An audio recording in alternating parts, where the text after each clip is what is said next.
আসসালামু আলাইকুম রহমতুল্লাহি ওয়া বারাকাতুহু।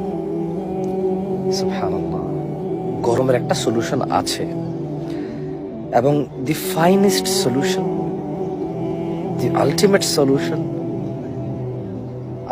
দি পারফেক্ট সলিউশন। সুবহানাল্লাহ, মানে সুবহানাল্লাহ, আমার মনে হয় আরব বিশ্বের যারা গরমকে মিস করবে তারা তাদের সেই তারা যে গরম দেখে অভ্যস্ত হয়েছিল, তাদের মুরব্বীরা, তারা বর্তমানে বাংলাদেশে আসলে এটা তাদের ক্ষতিপূরণ হয়ে যাবে। তারা শৈশবে তারা ফিরে যেতে পারবে। রাইট? আমাদের অবস্থাটা কেমন এখন? এটা বাংলাদেশে আছি, বাংলাদেশে আছি। তো যাই হোক, সলিউশনের কথা বলি।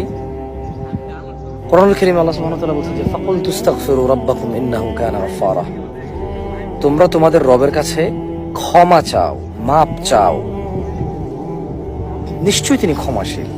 ইউরসিলিস সামাআ আলাইকুম মিদরারা। যদি তোমরা আল্লাহর কাছে নিজেদের সম্পর্কে মাপ চাও, তাহলে তিনি আকাশ থেকে বাড়ি বর্ষণ করবেন। কেমন?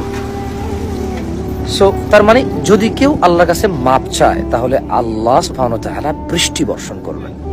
এই গরমকে ঠান্ডা করার জন্য বৃষ্টি ইনাফ হবে ইনশাআল্লাহ আল্লাহর দয়ায়। So let's do it. আমরা এটা করি, আমরা আল্লাহর কাছে মাপ চাই সলাতের মাধ্যমে। আসসালামু আলাইকুম।